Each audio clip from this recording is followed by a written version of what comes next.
ஏற்ற வேளையிலே நீர் ஆகாரம் தருவீர் என்று திமிங்கலங்களும் உம்மை நோக்கி பார்த்து கொண்டிருக்கிறது. திமிங்கலத்தில் முதல் எல்லா ஜீவராசிகளும் கர்த்தர் ஆகாரம் கொடுப்பார் என்று தான் பார்க்குறேன். ஈவன் எதுக்காக வேலைக்கு போகிறோம், நான் வேலைக்கு போகிறேன் ஜெபம் பண்ணுங்க அப்படின்னு நீங்கள் கேட்குறீங்க. ஏன் கேட்குறீங்கன்னா, உங்களுக்கு புரியணும், நீங்கள் வேலை செய்தால் உங்களுக்கு சாப்பாடு வரும்.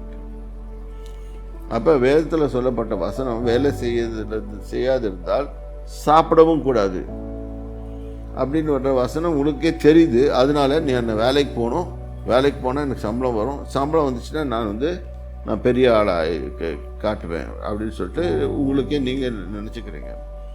அதனால வேலைக்கு போகிறீங்க, சம்பாதிக்கிறீங்க, உங்கள் வாழ்க்கையை நடத்தி கொள்ளுகிறீங்க.